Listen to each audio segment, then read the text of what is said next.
नमस्कार दोस्तों, YouTube channel में आप सभी का स्वागत है। आज हम आपको इस वीडियो के माध्यम से आपके साथ जानकारी शेयर करेंगे कि आप गुड़गांव से जब भी कोई सेकंड हैंड गाड़ी खरीदते हैं तो आप उसकी आरसी गुड़गांव से रोहतक में किस प्रकार ऑनलाइन ट्रांसफर करवा सकते हैं। हम आपको बहुत ही आसान प्रोसेस के साथ जानकारी शेयर करने वाले हैं। यदि आप यह वीडियो देख लेते हो तो आप अपने घर बैठे अपने ही मोबाइल से मात्र 5 मिनट के समय में अपनी गाड़ी की आरसी गुड़गांव से रोहतक में बड़ी आसानी से ट्रांसफर कर सकते हो। इसके लिए आपको कुछ फॉर्म की भी जरूरत पड़ती है। आप यदि फॉर्म को डाउनलोड करना चाहते हैं तो वीडियो के डिस्क्रिप्शन में दिए गए लिंक की मदद से आप फॉर्म को भी डाउनलोड कर सकते हैं। तो ज्यादा समय खराब न करते हुए अब हम वीडियो की शुरुआत कर लेते हैं। इसके लिए सबसे पहले आपने गूगल में वाहन परिवहन .gov.in ये जो वेबसाइट है इसको ओपन कर लेना है। जैसे ही आप यहाँ पर एंटर करते हैं आपके सामने पहले नंबर पर परिवहन सेवा ये वेबसाइट आ जाती है। तो आपने इस वेबसाइट को ओपन कर लेना है। जैसे ही आप इस वेबसाइट को ओपन करते हैं आपके सामने ऐसा इंटरफेस आ जाता है। आपने इसको नीचे स्क्रॉल कर लेना है और व्हीकल रजिस्ट्रेशन के ऑप्शन पर आपने क्लिक करना है। इसके बाद आपने यहाँ पे सिलेक्ट स्टेट नेम, आपने यहाँ पे अपना स्टेट का जो नेम है वो सिलेक्ट कर लेना है। जैसे कि हम यहाँ पे एग्जांपल के तौर पे हरियाणा सिलेक्ट कर लेते हैं। एंटर रजिस्ट्रेशन नंबर, आपने यहाँ पे अपनी गाड़ी का जो नंबर है वो एंटर कर देना है। जैसे कि हम आपको उदाहरण के तौर पर HR 39C 4470 किसी भी गाड़ी का नंबर है वो एंटर कर देते हैं। उसके बाद आपने यहाँ पे RTO ऑफिस सिलेक्ट कर लेना है। जैसे कि हमने यहाँ पे हिसार HR 20 जो RTO ऑफिस है वो हमने सिलेक्ट कर लिया है। उसके बाद आपने प्रोसीड के ऑप्शन पर क्लिक करना है। उसके बाद दोबारा फिर आपने प्रोसीड के ऑप्शन पर क्लिक करना है। इसके बाद आपको यहाँ पे apply for transfer of ownership, change of address, hypothecation, addition, continuation, termination, duplicate RC ये जो ऑप्शन आपको दिखाई दे रहा है आपने इस ऑप्शन पर क्लिक करना है। और यदि आपने आपकी गाड़ी का टैक्स पे करना है तो आप यहाँ पे पे योर टैक्स के ऑप्शन पर भी क्लिक कर सकते हैं। यदि आपने डुप्लीकेट फिटनेस सर्टिफिकेट बनवाना है तो आप इस ऑप्शन पर क्लिक कर सकते हैं। लेकिन हम आपको यहाँ पे आपकी गाड़ी की आरसी ट्रांसफर करना सिखा रहे हैं तो हम यहाँ पर apply for transfer of ownership के ऑप्शन पर क्लिक करेंगे। जैसे ही आप यहाँ पर क्लिक करते हैं आपके सामने ऐसा इंटरफेस आ जाता है। व्हीकल रजिस्ट्रेशन नंबर, आपको यहाँ पे अपनी गाड़ी का रजिस्ट्रेशन नंबर डालना है। जैसे कि HR 39C 4470 हम यहाँ पर एंटर कर देते हैं। उसके बाद आपने चेसी नंबर एंटर करना है और आपका चेसी नंबर का आखिरी के जो 5 कैरेक्टर है वही आपने एंटर करने हैं। जैसे कि हम यहाँ पर एंटर कर देते हैं 24921। उसके बाद आपने वेरीफाई डिटेल के ऑप्शन पर क्लिक कर देना है। यहाँ पर क्लिक करने के बाद आपके सामने ऐसा इंटरफेस आ जाता है यूजिंग मोबाइल OTP और यूजिंग आधार। तो आपने यहाँ पे यूजिंग मोबाइल OTP के ऑप्शन पर क्लिक करना है। तो आपके सामने यहाँ पे एक मोबाइल नंबर आएगा जिसके लास्ट के जो अंक है वो 7375 है। उसके बाद आपने जनरेट OTP के ऑप्शन पर क्लिक करना है। तो आप देखेंगे कि ये जो मोबाइल नंबर है इसके ऊपर एक SMS चला जाता है, OTP चला जाएगा। आपने इस OTP को यहाँ पे एंटर कर देना है एंटर OTP वाले ऑप्शन में। जैसे कि हम यहाँ पर OTP एंटर कर देते हैं। उसके बाद आपने सबमिट के ऑप्शन पर क्लिक कर देना है। आप यहाँ पर देखेंगे कि आपके सामने काफी ऑप्शन आ जाते हैं। Transfer of ownership, termination of hypothecation, duplicate RC. तो हम यहाँ पर आपकी गाड़ी की आरसी को ट्रांसफर करना सिखा रहे हैं। तो ट्रांसफर ऑफ ओनरशिप के कॉलम पर हम यहाँ पे क्लिक करेंगे। उसके बाद जैसे ही आप इसको नीचे स्क्रॉल करते हो तो आप यहाँ पे देखोगे कि ट्रांसफर बायर डिटेल, यानी कि यहाँ पे बायर की डिटेल आ जाती है। जो आपकी गाड़ी खरीदता है उसकी डिटेल आती है। यहाँ पे पर्पस दिखाना होता है। जैसे कि आप यहाँ पे देख सकते हैं इसमें लिखा हुआ है सेल, ऑक्शन है या सक्सेशन है, कौन सा पर्पस था तो हम यहाँ पे सेल ही रखेंगे। न्यू ओनर सीरियल नंबर, यदि आप अपनी गाड़ी को दूसरी ही पार्टी के नाम कर रहे हैं, जैसे कि आपने सबसे पहले नई गाड़ी अपने नाम पे खरीदी और उसके बाद आप किसी दूसरे मेंबर को गाड़ी दे रहे हैं तो उसका वो सेकंड ओनर माना जाएगा। सीरियल नंबर आपको यहाँ पे लिखना है। और यदि आप अपनी गाड़ी को तीसरे व्यक्ति को बेच रहे हैं तो आप यहाँ पे सीरियल नंबर में 3 भी लिख सकते हैं। उसके बाद आपने न्यू ओनर नेम, जिसको भी आप गाड़ी बेच रहे हैं उसका यहाँ पे नेम लिखना है। उसके बाद आपने ओनरशिप टाइप आपने यहाँ पे इंडिविजुअल सिलेक्ट कर लेना है, जैसे कि आप यहाँ पर देख रहे हैं। उसके बाद फादर जो हैजबैंड नेम है उसका, खरीदने वाले का, आप उसका यहाँ पर फादर या फिर हैजबैंड नेम लिख सकते हैं।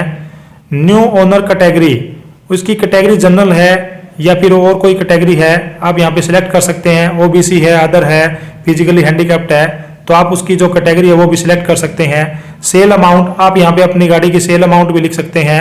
उसके बाद सेल डेट, कि आपने अपनी गाड़ी को किस तारीख को बेचा है, तो आपने यहाँ पे सेल डेट को भी लिखना है। उसके बाद आगे आप देख रहे हैं new owner buyer mobile number, तो आप गाड़ी खरीदने वाले मालिक का मोबाइल नंबर भी यहाँ पे लिख सकते हैं। Do you want to retain this registration number for allotment on purchase of new vehicle after transfer of ownership, आपने इस ऑप्शन को यस कर देना है। और ऐड नॉमिनी डिटेल, यदि आप नॉमिनी की डिटेल डालना चाहते हैं तो आपने यस ऑप्शन पे क्लिक करना है, और यदि आप नहीं डालना चाहते तो आप नो ऑप्शन पर क्लिक कर सकते हैं। नॉमिनी की डिटेल का मतलब है कि आपकी डेथ के बाद आपकी गाड़ी किसके नाम ट्रांसफर होगी, उसको नॉमिनी डिटेल बोला जाता है। उसके बाद आपने यहाँ पे एड्रेस डिटेल डालनी है, जैसे कि हाउस नंबर, स्ट्रीट नेम कितना है, आपका विलेज कौन सा है, टाउन सिटी कौन सा है। यहाँ पे ये जो डिटेल है ये गाड़ी के खरीदने वाले मालिक की डाली जाती है, ना कि बेचने वाले मालिक की। उसके बाद आप लैंडमार्क, पुलिस स्टेशन आप यहाँ पे बता सकते हैं कि आपका पुलिस स्टेशन कौन सा लगता है। उसके बाद आपका यहाँ पे स्टेट लिख रखा है कि आप कौन से स्टेट में गाड़ी को ट्रांसफर कर रहे हैं, वो स्टेट आपने यहाँ पे सिलेक्ट करना है।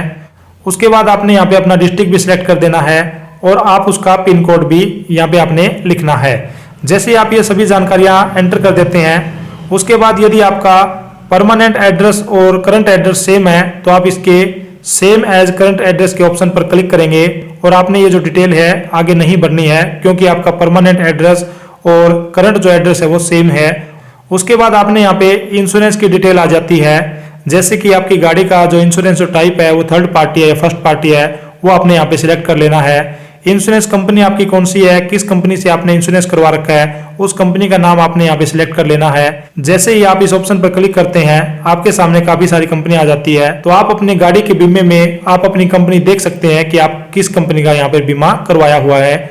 उसके बाद पॉलिसी नंबर यहाँ पे ऑटोमेटिक चक लेता है, यदि नहीं चकता तो आप यहाँ पे पॉलिसी नंबर डाल सकते हैं। आपके इंश्योरेंस की जो डेट है वो कब से लेकर कब तक रिन्यूअल है, आप उसकी डेट भी, बीमे करवाने की स्टार्टिंग डेट और लास्ट डेट को भी आपने यहाँ पे एंटर कर देना है।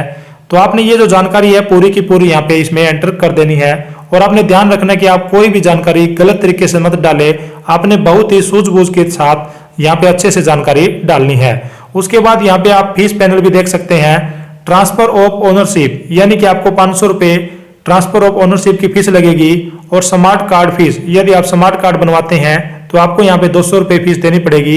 इस प्रकार टोटल जो आपकी फीस है 700 रुपये, आप यहाँ पर देख सकते हैं, आपको 700 रुपये यहाँ पे फीस देनी पड़ेगी। सेव एज ड्राफ्ट, लास्ट में आपने फीस कटवाने के बाद सेव एज ड्राफ्ट ऑप्शन पे क्लिक करना है, और उसके बाद यहाँ पे आपकी जो फीस है वो कट हो जाती है। आप गूगल पे से, फोन पे से, एटीएम कार्ड से, डेबिट कार्ड से, क्रेडिट कार्ड से, आप किसी भी माध्यम से यहाँ पे आप पेमेंट कर सकते हैं। उसके बाद आपको एक एप्लीकेशन नंबर मिल जाता है, आप उस एप्लीकेशन नंबर की मदद से आरटीओ ऑफिस में विजिट करने का जो दिन है आप उसको सिलेक्ट करते हैं। जिस दिन भी आप फ्री होते हैं उसी दिन का टाइम आप बुक कर सकते हैं, और जो भी आप टाइम यहाँ पे दिन यहाँ पर बुक करेंगे उसी दिन हम अभी आपको डॉक्यूमेंट बताएंगे, वो सभी डॉक्यूमेंट लेके आपने अपने आरटीओ ऑफिस में जाना है। वाहन की आरसी ट्रांसफर करते समय लगने वाले जरूरी डॉक्यूमेंट की अब हम बात कर लेते हैं। फॉर्म नंबर 29 और फॉर्म नंबर 30, आपको इस फॉर्म की जरूरत पड़ती है।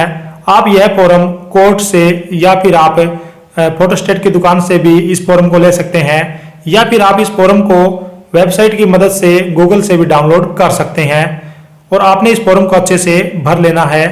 गाड़ी की आरसी, आपकी गाड़ी की ओरिजिनल आरसी की आपको यहाँ पे जरूरत पड़ती है। गाड़ी का इंश्योरेंस, और आपको यहाँ पे एक वैलिड इंश्योरेंस की जरूरत पड़ती है। यदि आपकी गाड़ी का इंश्योरेंस वैलिड नहीं है तो आप यहाँ पे अपना वैलिड इंश्योरेंस बनवा सकते हैं, यहाँ पे एक्सपायर इंश्योरेंस काम नहीं करेगा। और पीयूसी सर्टिफिकेट, यानी कि आपकी गाड़ी का पोल्यूशन सर्टिफिकेट भी आपको यहाँ पे चाहिएगा, तो आप उसको भी बनवा सकते हैं।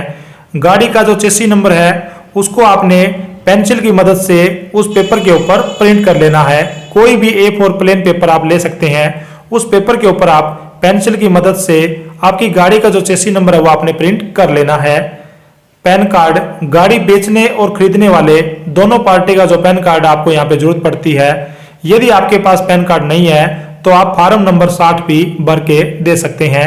गाड़ी खरीदने वाले का आधार कार्ड आपको यहाँ पे चाहिएगा और गाड़ी खरीदने वाले कैंडिडेट की आपको यहाँ पे एक रंगीन पासपोर्ट साइज फोटो की भी जरूरत पड़ती है, तो आप इन डॉक्यूमेंट का जरूर ध्यान रखें। और गाड़ी खरीदने वाले का जन्म प्रमाण पत्र के तौर पर आप यहाँ पर अपना आधार कार्ड, मार्कशीट या फिर आप कोई भी डेट ऑफ बर्थ का प्रूफ दे सकते हैं। और यदि आप इस गाड़ी को अपने ही राज्य में ट्रांसफर करवा रहे हैं तो आपको एनओसी की जरूरत नहीं पड़ती।